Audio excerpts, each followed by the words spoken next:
بسم اللہ الرحمن الرحیم۔ السلام علیکم ورحمۃ اللہ وبرکاتہ۔ عزیز طلباء، امید کرتا ہوں آپ بخیر و عافیت سے ہوں گے انشاءاللہ۔ آج ہم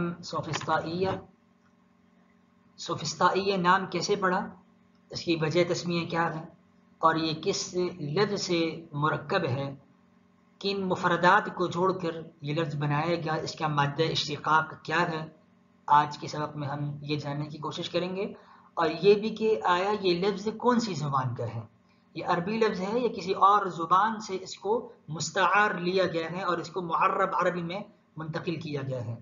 تو علامہ رحمۃ اللہ علیہ کی تحقیق یہ ہے، وسوفسط اسم للحکمہ، کہ سوفسط جو ہے یہ اس حکمت کا نام ہے، اسم للحکمت الموہومہ۔ اگر موہومہ کریں تو اس حکمت کا نام ہے جو وہم دینے والی ہو، شک میں ڈالنے والی ہو، اور بعض نسخوں میں عبارت ہے کہ اسم للحکمت المموہہ، مموہہ، موہ یموہ تمویہ، یعنی وہ بھی اس ملمہ سازی کی گئی حکمت، مموہہ باب تفعیل سے وہ حکمت جس پر رنگ ڈال دیا گیا ہو، اس کو خوبصورت بنانے کی کوشش کی گئی ہو حالانکہ خوبصورت ہو نہیں۔ والعلم المزخرف اسم للحکمت المموہہ یا موہومہ، للحکمت الموہومۃ یا للحکمت المموہۃ۔ والعلم المزخرف اسم للعلم المزخرف، کہ سوفسطہ یا سوفسط یہ اس مزین کیے ہوئے علم کا نام ہے۔ مزخرف یعنی مزین کیا جانا، جس کو خوبصورت بنایا گیا ہو، جس پر ملمہ سازی کی گئی ہو، جس پر رنگ لگایا گیا ہو، اس کو خوبصورت دکھایا گیا ہو، یعنی آرٹیفیشل ہم کہہ سکتے ہیں، جو اوریجنل نہ ہو، نقلی ہو اور جعلی ہو، مزخرف اس کو خوبصورت کیا گیا ہو، مزین کیے ہوئے علم کا نام ہے۔ اب یہ تو انہوں نے سوفسط کا معنی بیان کر دیا، فرماتے لأن صوفا معناه، صوفا کا معنی کیا ہوا؟ العلم والحکمہ، صوفا کا معنی ہے علم و حکمت، علم و دانشمندی، علم و حکمت۔ و اسطا، اور اسطا کا معنی کیا ہوا؟ سوفسطا، سوفسطا بنتا ہے نا، تو اسطا دوسرا جو جملہ ہے، دوسرا مفرد کہتے ہیں معناه الزخرف، اس کا معنی ہے مزین کرنا، والغلط اور غلطی کرنا، زخرف مزین کرنا اور غلطی کرنا، یہ اسطا کے معنی ہو گئے۔ ومنه اشتقت السفسطہ، اور اسی صوفا اور اسطا سے سفسطہ کو مشتق کیا گیا، تو مادہ اشتقاق، یہ صوفا اور اسطا مشتق منہ بن گئے، اور مشتق کیا بن گیا؟ مشتق السفسطہ، سفسطہ یسفسط، بعثر یبعثر، باب فاعل سے ہے، رباعی مجرد کے صیغہ بنتا ہے، رباعی مجرد سے السفسطہ بعثر کے وزن پر آ گیا۔ اس کی اور نظیر بھی ہے عربی زبان میں؟ جی بالکل ہے۔ کیا نظیر ہے؟ کیا مشتقت الفلسفۃ، جیسے کہ لفظ فلسفہ کو مشتق کیا گیا ہے، نکالا گیا ہے من فیلا صوفا، دو مفردات سے، ایک فیلا ایک صوفا۔ تو فیلا صوفا کا مطلب کیا ہوا؟ فیلا کا مطلب ہے علم و حکمت، اور صوفا کا مطلب ہے محب الحکمہ۔ فیلا کا معنی محب، دل دادا، محبت کرنے والا، اور صوفا کا معنی علم و حکمت۔ تو فیلاسوف محب الحکمہ، فیلا محب دل دادا، محبت کرنے والا، دوست، اور صوفا علم و حکمت۔ تو فیلاسوف محب للحکمہ ای محب الحکمہ، حکمت سے محبت کرنے والا۔ تو فیلا اور صوفا سے لفظ ان دونوں کو ملا کر فلسفہ بنایا گیا، یہ عربوں نے تعریب کی ہے، حالانکہ فیلا اور صوفا یہ یونانی لفظ ہیں، اس سے انہوں نے فلسفہ بنا لیا۔ اسی طریقے سے صوفا اور اسطا، صوفا اور اسطا، صوفا کا معنی علم و حکمت ہوا، جبکہ اسطا کا معنی ہے زخرف اور غلط، یعنی غلطی کرنا اور مزین ملمہ سازی کرنا، اس کو رنگ کرنا، خوبصورت بنانا، اچھا بنانا۔ تو اسی صوفا اور اسطا سے لفظ مشتق کیا گیا، عربوں نے جو لفظ نکالا وہ ہے السفسطہ، تو اور اسی سفسطہ سے سوفسطائیہ فرقہ بن گیا، اور اس کے پھر ذیلی تین اس کے گروہ بن گئے، جن میں سے ایک عنادیہ اور ایک عندیہ اور ایک لا ادریہ فرقہ ان کا وجود میں آیا۔ تو سفسطہ اب غلطی کرنے کو سفسطہ کہا جاتا ہے۔ اگلے سبق میں فرماتے ہیں کہ واسباب العلم، علامہ نصفی رحمۃ اللہ علیہ کی عبارت ہے ماتن کی، واسباب العلم، بعد اس کے کہ ہمارے ماتن نے سوفسطائیین پر رد کیا اور شارح نے خوب ان کی کلاس لی، تو آگے علامہ ماتن فرماتے ہیں رحمۃ اللہ علیہ واسباب العلم للخلق ثلاثۃ، جب یہ بات ثابت ہو گئی کہ حقائق اشیاء کی نفی کرنے والے لوگ سوفسطائیین ہیں اور علم کی حقیقت ثابت ہے، اشیاء کی حقیقتیں ثابت ہیں، مسلم ہیں، کوئی عاقل اس کا انکار نہیں کرتا، اس میں ضروریات بھی ہیں، حسیات بھی ہیں، بدیہیات بھی ہیں، اور پھر ضروریات کی فرع نظریات بھی ہیں، اور ان سب کی حقیقتیں ثابت ہیں۔ اگلا اسٹیپ جو اٹھاتے ہیں، اگلا مرحلہ ان کا ہے کہ علم حاصل کرنے کے اسباب کیا ہیں، اس پر ذرا بحث کر دی جائے۔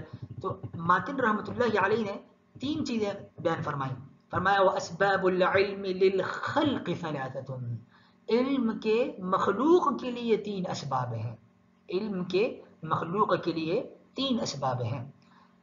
سبب نمبر 1 الحواس السلیمہ، درست حواس، تو حواس سے حسیات کا علم ثابت ہوا، جو ہم نے کہا گزشتہ سبق میں کہ ضروریات اور پھر ضروریات کی ایک تقسیم ذیلی قسم ان کی حسیات کی بنتی ہے، تو الحواس السلیمہ، تو الحواس السلیمہ یعنی انسان کے جو 5 حواس ہیں، سونگنے کی طاقت، سننے کی طاقت، بولنے کی طاقت، دیکھنے کی طاقت اور چھونے کی طاقت، تو سونگنے کو ہم قوت شامہ کہتے ہیں، سونگنے کو قوت شامہ کہتے ہیں، سننے کو قوت سامعہ کہتے ہیں، اور چکھنے کو قوت ذائقہ کہتے ہیں، اور چھونے کو قوت لامسہ کہا جاتا ہے، جبکہ دیکھنے کو قوت باصرہ کہا جاتا ہے، اور یہ 5 طاقتیں حواس سے سلیمہ یا حواس سے خمسہ سے موصول کی جاتی ہیں۔ دوسرا سبب علم الخبر الصادق، سچی خبر، حدیث شریف یا کوئی سچی خبر، اس سے ہمیں علم حاصل ہوتا ہے، اور جب ظاہر بات ہے کہ وہ واقعی کے مطابق ہوگی تو ہمیں سچا علم حاصل ہوگا۔ اور تیسری چیز یا تیسرا سبب جسے ہم علم حاصل کرتے ہیں وہ ہے انسان کے پاس العقل والعقل، انسان کی عقل انسانی، اس سے علم حاصل ہوتا ہے۔ تو ماتن رحمۃ اللہ علیہ نے یہاں پر اسباب علم کو بیان فرمایا۔ اب آگے اگلے سبق میں ہمارے شارح رحمۃ اللہ علیہ پہلے علم کی تعریف بیان فرمائیں گے، پھر للخلق کی وضاحت کریں گے، اور پھر اس کے بعد پھر آگے ان 3 جو حواس آ رہے ہیں، 3 اسباب آ رہے ہیں، ان میں سے ایک ایک کی وضاحت کرتے چلے جائیں گے۔ للخلق سے مراد کیا ہے؟ للخلق سے کہ علم حاصل کرنے کے جو اسباب ہیں وہ مخلوق کے لیے ہیں، اور مخلوق میں انسان آ گئے، جنات آ گئے، تو یہ مخلوقات ہیں، ان کے لیے تو یہ اسباب ہیں، لیکن خالق کے لیے یہ اسباب نہیں ہیں۔ اللہ سبحانہ و تعالیٰ کا علم کسبی تو نہیں ہے، اللہ تعالیٰ کا علم اللہ کو حاصل ہے، اللہ تعالیٰ کو تو کسی اور سے علم حاصل کرنے کی ضرورت نہیں ہے، ٹھیک ہے۔ اللہ سبحانہ و تعالیٰ کا علم تو ذاتی ہے، ابدی ہے، اس میں غلطی کا احتمال نہیں ہے، وہ تو ازلی اور ابدی علم ہے، اور وہ قدیم علم ہے، جیسے اس کی ذات قدیم ہے ایسے ہی اس کے علم اور اس کی صفات بھی قدیم ہے۔ تو وہ اسباب العلم للخلق ثلاثہ، تو یہ جو علم کی بحث کی جا رہی ہے یہ وہ علم ہے جو حاصل کیا جاتا ہے، جو کسبی ہوتا ہے، مکتسب ہوتا ہے، اور وہ ان 3 اسباب کے ذریعے سے مخلوق حاصل کرتی ہے، انسان اور جنات حاصل کرتے ہیں۔ ایک الحواس السلیمہ، انسان کے درست حواس یعنی اعضاء 5 یا حواس 5 جو انسان کے اندر موجود ہیں، چھونے کی، سونگنے کی، دیکھنے کی، سننے کی طاقت یا چکھنے کی طاقت، تو اس میں السلیمہ ہونا یہ شرط ہے۔ اگر وہ سلیم نہیں ہے بلکہ آنکھ کے اندر بھینگا پن ہے، یا کان کے اندر جو ہے وہ کوئی سننے کی طاقت کمزور ہے، کوئی بہرا پن ہے، یا ہاتھ میں کوئی اور مسئلہ ہے، ٹھیک ہے، یا کوئی اور زبان میں کوئی مسئلہ ہے، بخار ہے، زبان کوئی ذائقہ محسوس نہیں کر سک رہی، تو یہ حواس سلیمہ نہیں ہوگا، بلکہ وہ مریضہ ہوگا اور معتلہ ہوگا، علیلہ ہوگا، وہ درست نہیں ہوگا۔ تو سلیمہ یہ شرط لگائی۔ دوسرا خبر صادق، اور تیسرا عقل۔ اس کی وجہ تسمیہ یا وجہ حسر یہ بیان کی جاتی ہے کہ علم حاصل کرنے کی یا تو کوئی خارجی وجہ ہوگی یا غیر خارجی ہوگی۔ اگر تو خارجی ہو تو وہ خبر صادق ہے، یعنی علم ہمیں باہر سے حاصل ہو رہا ہے، یہ خارجی وجہ ہوئی خبر صادق کی۔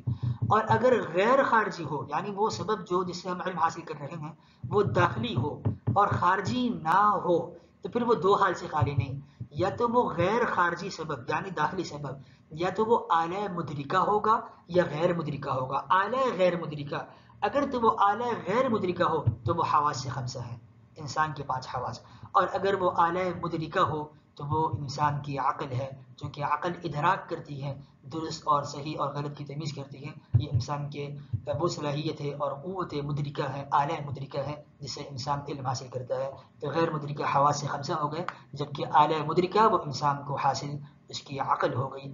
آج کے سبق کو ہم یہیں روکتے ہیں. سبحان اللہ و بحمدہ، سبحانک اللہم و بحمدک، نشهد ان لا اله الا انت نستغفرك ونتوب اليك. سبحان ربك رب العزة عما يصفون وسلام على المرسلين والحمد لله رب العالمين. السلام عليكم ورحمة الله وبركاته.